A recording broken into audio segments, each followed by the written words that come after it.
మరి ఆ మత పెద్దల యొక్క వాళ్ళని అడిగి వాళ్ళ సలహాలు స్వీకరించి వాళ్ళ ఇష్ట ప్రకారమే బ్రహ్మాండమైన చర్చ్ కూడా నిర్మాణం జరిగింది. ఈ 3 కూడా ఇవాళ 25వ తారీఖున ముఖ్యమంత్రి గారి చేతుల. ఆనాటి కాలంలో చదువు లేకపోయినా రాజాకారులను ఎదిరించి భూమి కోసం భుక్తి కోసం పోరాడిన వీరవనిత మహిళా యోధురాలు చాకలి ఐలమ్మ అని విద్యాశాఖ మంత్రి సబితా ఇంద్రారెడ్డి అన్నారు. రంగారెడ్డి జిల్లా చేవెళ్ల నియోజకవర్గం శంకర్పల్లి మండలం ప్రొద్దుటూరు చాకలి ఐలమ్మ విగ్రహాన్ని ఆమె ఆవిష్కరించారు. ఈ సందర్భంగా ఆమె మాట్లాడుతూ పోరాట యోధుల విగ్రహాలు ఏర్పాటు చేయడం ఎంతో బాగుందని, వారి చరిత్ర కూడా తెలుసుకోవాలని హితవు పలికారు. తమ ప్రభుత్వం ఏర్పడిన తర్వాత చాకలి ఐలమ్మ వర్ధంతి జయంతిని అధికారికంగా జరపాలని నిర్ణయించిన విషయాన్ని ఈ సందర్భంగా గుర్తు చేశారు. అనంతరం డిగ్రీ విద్యార్థులు ఆర్టీసీ బస్ కోసం మంత్రికి వినతి పత్రం అందజేశారు. ఈ కార్యక్రమంలో MLA Kale Yadaiah, ZP chairperson Teegala Anitha Harinath Reddy, స్థానిక sarpanch, MPTC, Shankarpally MPP, ZPTC నాయకులు, కార్యకర్తలు, గ్రామ ప్రజలు పాల్గొన్నారు.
కల్పించినాడు. మా పక్షపాతి కేసీఆర్ గారు అనుకుంటూ ఉంటాం. కానీ ఏ వర్గాన్ని టచ్ చేసినా, ఏ కులాన్ని టచ్ చేసినా ఈరోజు మా కోసం పనిచేస్తున్నది ప్రభుత్వం అనే నమ్మకం, విశ్వాసం ఏర్పడింది. ఈరోజు మిషన్ భగీరథ ఎవరేమన్నా అనుకున్నామా?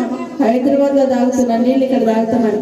గతంలో మేము ఇక్కడికి వచ్చినప్పుడు ఎప్పుడైనా సర్పంచ్ బాధలు ఏమున్నాయంటే మా దగ్గర బోర్ ఎండిపోయిందని, ఇంకో బోర్ మని, అస్తికి నీళ్ళు వస్తలేవని ఇదే బాధ చెప్తుంది. దాంతోపాటు ఉన్న బోర్లకి నీళ్లు వస్తలేవు, కరెంట్ చక్కగా వస్తలేదు, ఒక ట్రాన్స్ఫార్మర్ ఇప్పియండి అమ్మ అంటుంది. ఊళ్ళో పొలాలలో ట్రాన్స్ఫార్మర్ కలిపితే సర్పంచ్ ఒక బండి తీసుకొని మొత్తం ట్రాక్టర్లను లారీలను ఎక్కించుకొని రైతులందరినీ ఎక్కించుకొని మా దగ్గరికి హైదరాబాద్ వచ్చేవాళ్ళు. ఎందుకంటే ఒక చిన్న ట్రాన్స్ఫార్మర్ కోసం. కానీ ఇప్పుడు ఆ పరిస్థితి ఉందా? ఎక్కడ కూడా రైతుకి ఇబ్బంది లేకుండా 24 గంటల కరెంట్ ఉండేటట్టు లో వోల్టేజ్ లో కూడా ముఖ్యమంత్రి గారి ఒక డైరెక్షన్ ఇచ్చి ఎక్కడ కూడా ఇబ్బంది లేకుండా చూస్తున్న సందర్భంలో నిజంగానే ఇప్పుడున్న సర్పంచ్ పల్లె ప్రగతి ఏదైతే ముఖ్యమంత్రి గారు తీసుకొచ్చారు, నిజంగా ఒక డైరెక్షన్ ఇచ్చి గ్రామాలు ఏ విధంగా ఈరోజు మంచి శుభ్రమైన వాతావరణంతో చెత్త ఊరు బయట వేయొద్దు, చెత్త డంపింగ్ యార్డ్లోనే వేయాలని, చెత్త ఏడంటాడు పడేయొద్దు, చెత్త తీసుకుపోయిన వస్తేనే వేయాలని, ఏడబడితే చనిపోతే ఒక్కొక్కసారి చనిపోయిన డెడ్ బాడీ ఇంట్లో ఉంటే ఏడగాలి వాళ్ళని అర్థం కాని పరిస్థితుల్లో బాధపడుతున్న సందర్భంలో ఈరోజు వైకుంఠ ధామం ఏర్పాటు చేసుకున్నాం, చెట్లు పెట్టుకుంటున్నాం ప్రశాంతంగా. ఒక డైరెక్షన్ ఇచ్చున్నాం ముఖ్యమంత్రి గారు. ఏం చేసి ఎల్బీ నగర్ పోలీసుల చేతిలో చిత్రహింసలకు గురైన ఓ ప్రైవేట్ హాస్పిటల్లో చికిత్స పొందుతున్న గిరిజన మహిళకు న్యాయం చేయకుంటే తమ పార్టీ నుంచి వచ్చే రియాక్షన్ కు పోలీసులు బాధ్యత వహించాల్సి వస్తుందని దుబ్బాక ఎమ్మెల్యే రఘునందన్ రావు హెచ్చరించారు. బాధితురాల్ని బీజేపీ నాయకులతో కలిసి ఆయన పరామర్శించారు. బాధితురాలి కుటుంబానికి డబుల్ బెడ్రూమ్ ఇళ్లతో పాటు ఆమె కూతురికి ప్రభుత్వ ఉద్యోగం లేదా అవుట్సోర్సింగ్ కింద జాబ్ ఇవ్వాలని డిమాండ్ చేశారు. మంత్రి సబితా ఇంద్రారెడ్డి, గిరిజన మంత్రి సత్యవతి రాథోడ్ బాధితురాల్ని ఇంతవరకు పరామర్శించకపోవడం దురదృష్టకరమని అన్నారు. పోలీసులు భద్రత కల్పించేది అధికార పార్టీ మంత్రులు, ఎమ్మెల్యేలకు మాత్రమేనా అని ప్రశ్నించారు. క్షీణిస్తున్నాయి అని చెప్పడానికి జరిగినటువంటి సంఘటన మీర్పేట పరిధి లోపల మున్సిపల్ కార్పొరేషన్ పరిధిలో జరిగింది. బాధాకరమైనటువంటి విషయం. చట్టాన్ని రక్షించాల్సినటువంటి పోలీస్ అధికారులే ఇట్లాంటి తప్పులు చేస్తూ ఉంటే 1200 కోట్లు పెట్టి కట్టిన కమాండ్ కంట్రోల్ ఎందుకనేది ముఖ్యమంత్రి గారు చెప్తారా, హోంమంత్రి గారు చెప్తారా సమాధానం చెప్పాలి. ముఖ్యమంత్రి కార్యాలయంలో ఒక సీనియర్ ఐఏఎస్ అధికారిని ఉంటుంది. పక్క రాష్ట్రాల్లో ఏదైనా సంఘటన జరిగితే తొందరగా ట్విట్టర్లో ట్వీట్ చేస్తూ ఉంటుంది.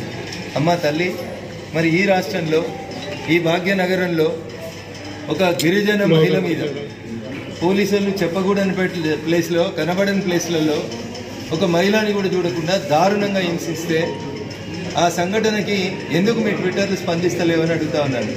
యువరాజు ట్విట్టర్ స్పందించదు, గౌరవనీయురాలు బతుకమ్మకే ప్రతీక అని చెప్పుకున్నటువంటి వాళ్ళ ట్విట్టర్లు స్పందించాయి.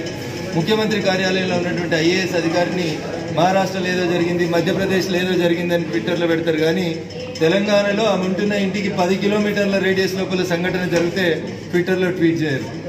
ఇంకా బాధాకరం ఏంటంటే మహిళల హక్కుల కోసం పనిచేస్తున్నామని చెప్పుకున్నటువంటి మహిళా కమిషన్ కూడా సుమోటో కింద కేసు చూడదు. ఆ సోదరి మీద జరిగినటువంటి దెబ్బలు, ఆ సోదరి శరీరం మీద కమిలిపోయినటువంటి గాయాలను చూస్తే మనసున్న ప్రతి ఒక్కరు కూడా స్పందించాల్సినటువంటి సంఘటన. మరి ఎందుకు మహిళా కమిషన్ ఎందుకు స్పందిస్తలేదు? కళ్ళుండి ఎందుకు చూడలేకపోతా ఉన్నారు? దినపత్రికల్లో వచ్చినటువంటి ఇంత దుర్మార్గంగా, ఇంత విచక్షణ రహితంగా ఒక మహిళని కూడా చూడకుండా ప్రైవేట్ పార్ట్ల మీద కూడా దాడి చేసి ఆమెను హింసిస్తే ఎందుకు పోలీస్ కమిషనర్ గారు స్పందించట్లేదు? భద్రత మాదే, బాధ్యత మాదే. ఇదేనా కమిషనర్ సార్?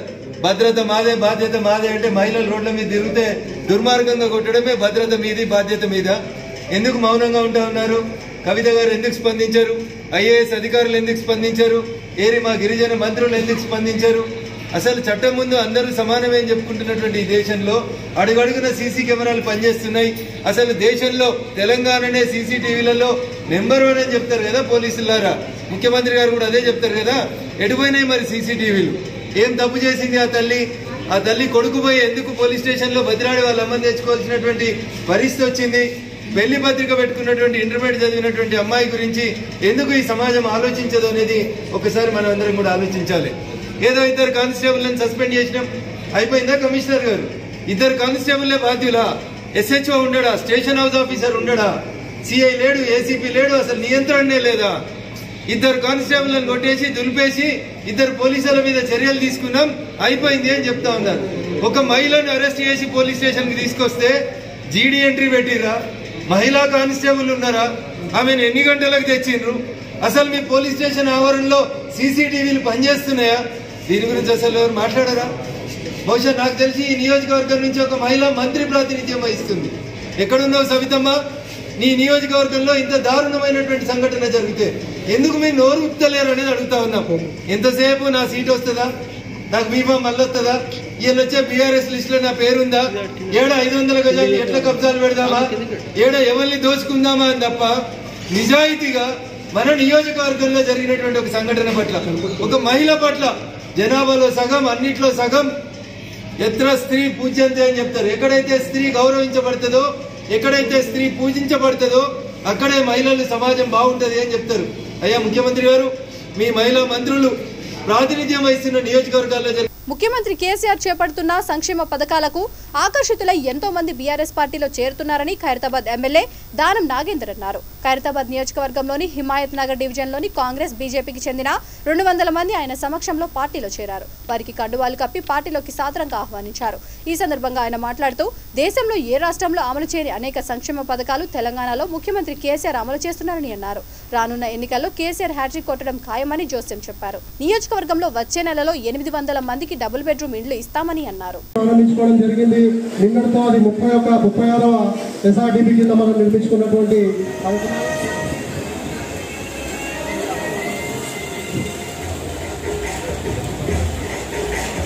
దయచేసి విజ్ఞప్తి చేస్తా ఉన్నా, మా డీజే ఆపండి, మూవింగ్ డీజే ఆపండి. జై తెలంగాణ.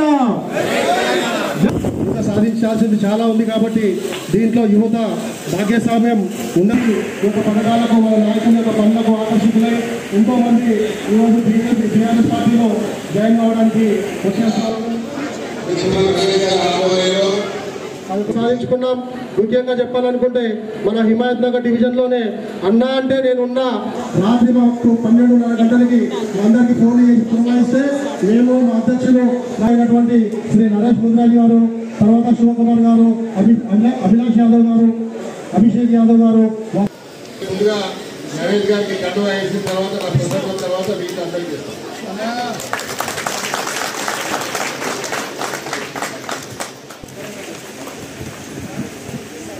రాఘవేంద్ర గారి ఆధ్వర్యంలో రాజ్భవన్ నుంచి ఈ మహిళా మండల పార్టీలో నేడు మన పథకాలకు ఆకర్షితులై జాయిన్ అవుతా ఉన్నారు. వారికి స్వాగతం, సుస్వాగతం.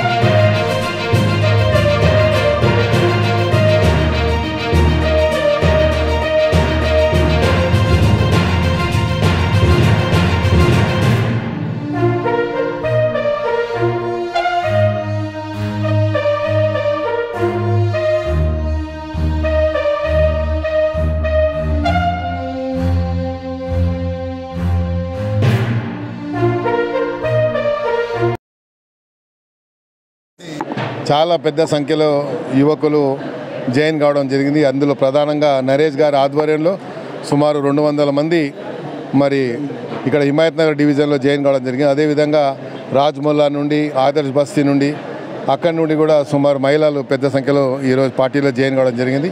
వారందరికీ నేను పార్టీ తరఫున, మా గౌరవ ముఖ్యమంత్రి గారి తరఫున హృదయపూర్వకంగా మనస్ఫూర్తిగా వారికి స్వాగతం పలుకుతూ, ఏ నమ్మక విశ్వాసంతోనైతే వాళ్ళు మా బీఆర్ఎస్ పార్టీలో జాయిన్ అయ్యారు, తప్పకుండా వాళ్ళ నమ్మకాన్ని వమ్ము చేయకుండా ఏ కార్యక్రమం అయినా కూడా ఈరోజు ప్రభుత్వం ప్రవేశపెట్టినటువంటి ప్రతి సంక్షేమ కార్యక్రమంలో వీళ్ళని కూడా భాగస్వామ్యులు చేస్తూ ఆ రకంగా ఇంకా అభివృద్ధి కార్యక్రమం, ఎందుకంటే మనం చూస్తూ ఉన్నాం హైదరాబాద్ సిటీ తెలంగాణ ఈరోజు బంగారు తెలంగాణ దిశగా ఈరోజు పయనిస్తున్నాం.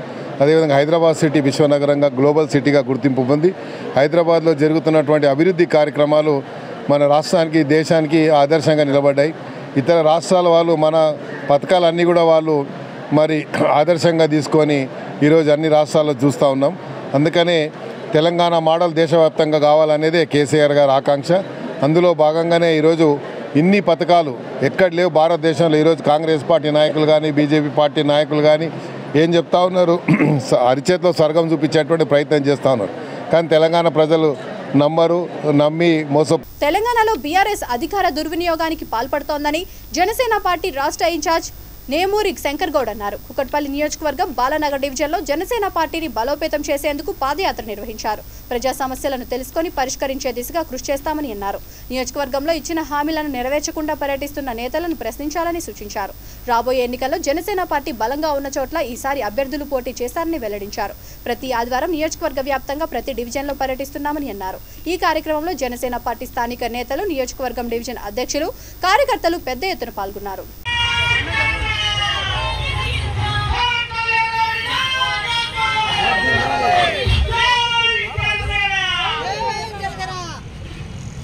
శంకర్ గౌడ్ గారి నాయకత్వం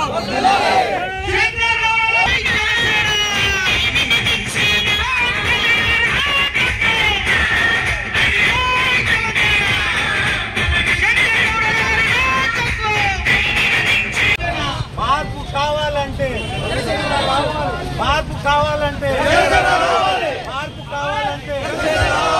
ఒక్క అవకాశం ఇవ్వండి, ఒక్క అవకాశం ఇవ్వండి, ఒక్క అవకాశం ఇవ్వండి. మార్పు కొరకు, మార్పు కొరకు.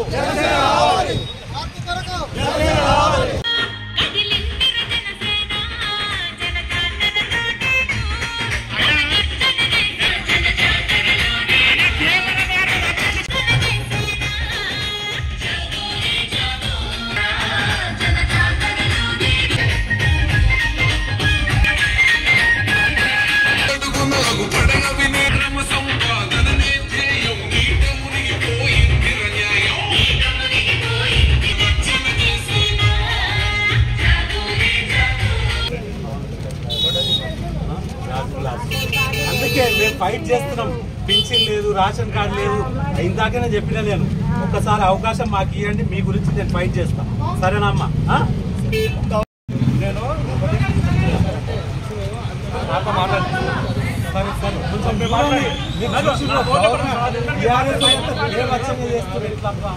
గురించి కూడా మేము ఫైట్ చేస్తున్నాం సార్. అర్థం చేసుకోవాలి. ఛాన్స్ పెట్టండి.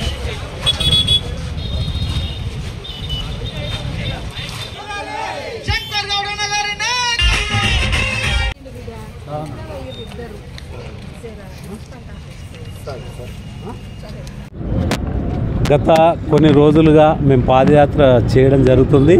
అనేక సమస్యలు ప్రజలతో మమేకమై తెలుసుకోవడం జరుగుతుంది. గత 9 ఏళ్ల పాలనలో ఏమేమి జరిగినాయి, ఏమేమి మీకు వచ్చినాయి, గతంలో మనం అనుకున్నది ఏంది, ఇప్పుడు జరుగుతుంది ఏంది, ఇవన్నీ అంశాలు వాళ్ళతో మాట్లాడుతూ జనసేన యొక్క లక్ష్యం ఏంటంటే మంచి పాలన, ఈ యొక్క నియోజకవర్గాన్ని మంచిగా తీర్చిదిద్దాలని, అదేవిధంగా ఎక్కడ కూడా కబ్జాలు లేకుండా, నాలల సమస్యలు లేకుండా, రోడ్లు ఏవైతున్నాయో ఇంకా అందంగా తీర్చిదిద్దేలాగా, అదేవిధంగా ఈ కాన్స్టిట్యున్సీలో ఎన్ని ఉద్యోగాలు వచ్చినాయి గవర్నమెంట్ తరఫు నుంచి, ఈ కాన్స్టిట్యున్సీలో ఎంతమందికి డబుల్ బెడ్రూమ్స్ వచ్చినాయి, ఈ కాన్స్టిట్యున్సీలో గతంలో రేషన్ కార్డుల గురించి అప్లై చేసుకున్న వాళ్ళకు ఎన్ని రేషన్ కార్డులు వచ్చినాయి, ఈ కాన్స్టిట్యున్సీలో దళిత బంధు ఎంతమందికి వచ్చింది, ఈ నియోజకవర్గంలో ఎంతమందికి బీసీ బంధు వచ్చింది, ఈ నియోజకవర్గంలో ఎంతమందికి ఉద్యోగాలు ఇచ్చారు అనేది జనసేన ఒక ప్రశ్న. ఎందుకంటే మనం ఎప్పుడు కూడా చూసుకున్నట్టయితే ఏ ప్రభుత్వం అయినా కానీ చెప్పింది చేయాలి. మనకేమన్నారు అప్పుడు నీళ్లు, నియమాలు, నిధులు అని చెప్పి ఈ రాష్ట్రం రెండుగా విడిపోతే పెద్ద ఎత్తున. హైదరాబాద్ లో స్టీల్ బ్రిడ్జి ప్రారంభోత్సవ కార్యక్రమానికి ఐటీ శాఖ మంత్రి కేటీఆర్ ఆహ్వానం మేరకు ఉద్యమకారుడు నిర్మల్ జిల్లా బైంసా వ్యవసాయ మార్కెట్ కమిటీ చైర్మన్ రాజేష్ బాబు హాజరు కాగా మంత్రి తలసాని శ్రీనివాస్ యాదవ్ ఆయనను నెట్టేసి చేయి చేసుకోవడాన్ని పలువురు తీవ్రంగా ఖండించారు. మంత్రి తలసాని క్షమాపణ చెప్పాలంటూ బైంసా ప్రధాన రహదారిలో భారీగా ర్యాలీ బయలుదేరి బస్టాండ్ సమీపంలో రాస్తారోకో నిర్వహించారు.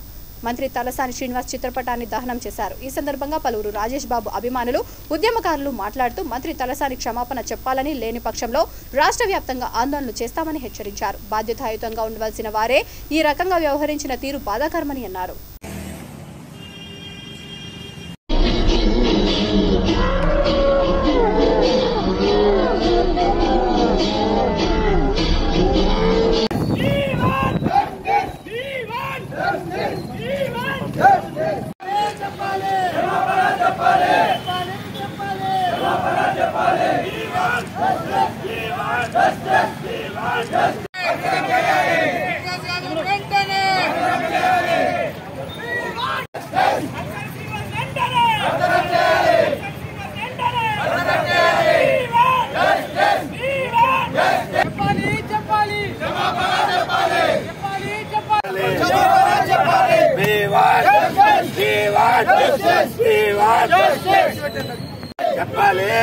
చెప్పాలి చెప్పాలి we want justice we want justice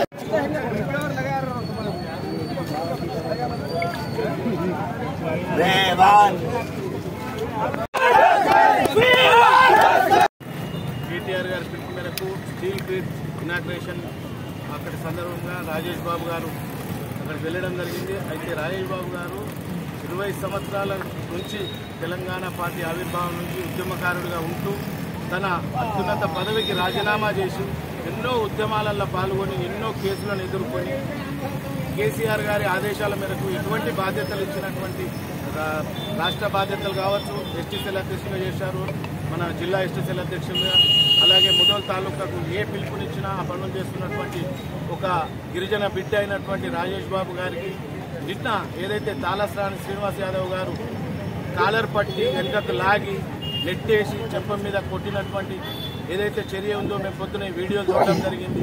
ఆ వీడియోలు చూసిన తర్వాత మేము అభిమానులం కావచ్చు, అప్పటి నుంచి మేము కూడా ఉద్యమంలో పాల్గొన్నాం. మా మనస్తాపం చెంది మేము ఈరోజు నిరసన కార్యక్రమాలు చేపట్టడం జరిగింది.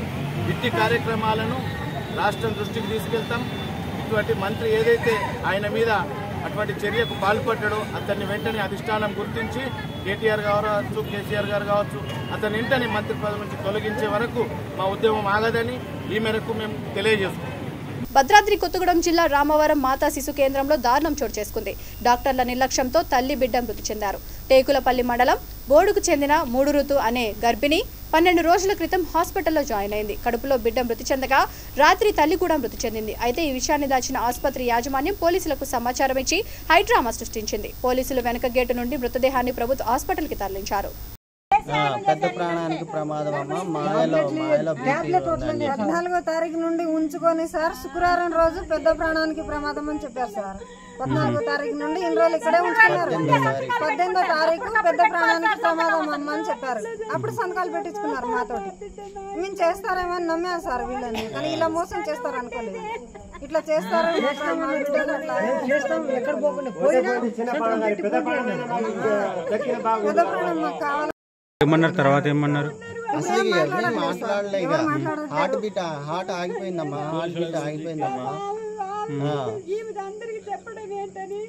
అమ్మాయి సహకరించలేదమ్మా. Heart beat ఆగిపోయిందమ్మా.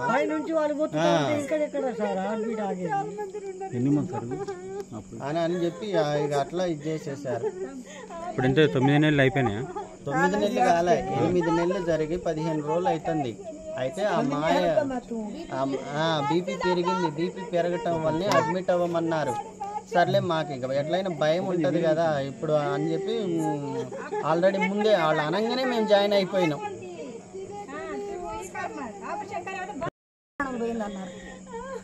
ఇది సార్ జరిగింది. ఎన్ని గంటలు చెప్పారు మీకు? మనమేమో ఇక అది గ్యాస్లో పడిపోయినాం. బులెటిన్ ముగించే ముందు హెడ్లైన్స్ మరొకసారి. అసెంబ్లీ ఎన్నికల్లో హుజూర్ నగర్ నుంచి పోటీ చేస్తా నల్గొండ పార్లమెంట్ సభ్యుడు ఉత్తమ్ కుమార్ రెడ్డి స్పష్టీకరణ.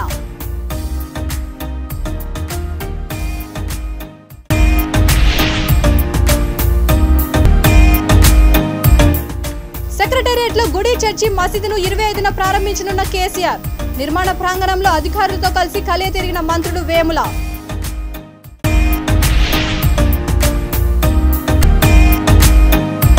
భూమి కోసం భుక్తి కోసం పోరాడిన వీరవనిత చాకలి ఐలమ్మ. విగ్రహావిష్కరణలో కొనియాడిన విద్యాశాఖ మంత్రి సబితా ఇంద్రారెడ్డి.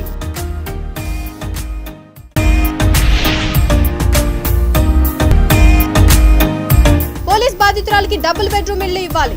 Dubbaka MLA Raghunandan Rao demand.